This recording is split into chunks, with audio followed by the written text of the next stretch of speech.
मुख्यमंत्री आणि दोन्ही उपमुख्यमंत्र्यांचं राजकारण असंवेदनशील। सामनाच्या दिवाळी अंकातून उद्धव ठाकरेंचा महायुतीवर हल्लाबोल। कबूतरखाना नुकसान भरपाईवरून ठाकरेंचा सरकारवर प्रहार। संजय राऊतांकडून हर्षवर्धन सपकाळांची काँग्रेस हायकमांडकडे तक्रार। सूत्रांची माहिती, मात्र कोणतीही तक्रार केली नसल्याचं राऊतांचं स्पष्टीकरण। अचानक 1 महिन्यात मोठ्या प्रमाणात मतदार कसे वाढले? रोहित पवारांचं निवडणूक आयोगाला लेखी माहिती देण्याचं आवाहन। डोनाल्ड तात्या नावानं आधार कार्ड काढल्याचाही दावा।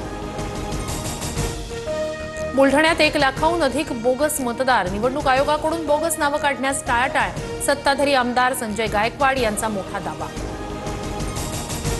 ठाण्यात स्वबळावर लढा। टेंभी नाका परिसरातील बैठकीत पदाधिकाऱ्यांची शिंदेंकडे मागणी।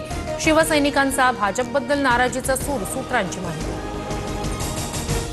ठाण्यातील शिवसेनेच्या बैठकीत पदाधिकाऱ्यांनी स्वबळाचा नारा दिल्यानं शिंदे नाराज। यापुढे युतीबाबत केवळ शिंदे भाष्य करणार, अन्यथा कारवाई। सूत्रांची माहिती, नाशिकमध्ये उद्यापासून आठवडाभर कांदा खरेदी विक्री बंद। दिवाळीनिमित्त व्यापाऱ्यांचा सुट्टी घेण्याचा निर्णय। कांद्याचे दर कोसळले, शेतकऱ्यांमध्ये नाराजी। राज्यात 13 जिल्ह्यांना येलो अलर्ट। मुंबईत आजपासून 3 दिवस पावसाचा अंदाज, तर कोकण आणि गोव्यात पुढचे 2 दिवस वादळी पावसाची शक्यता। शरद पवारांच्या कार्यकर्त्यांनी माझे प्लास्टर लावलेले एआय फोटोज व्हायरल केले। गुणरत्न सदावर्ते यांचा आरोप। एसटीच्या मीटिंगमधील राड्यानंतर फोटो व्हायरल।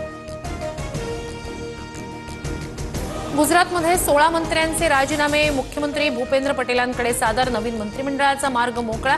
राज्यपालांकडे नवीन मंत्र्यांची यादी दिल्याचीही माहिती।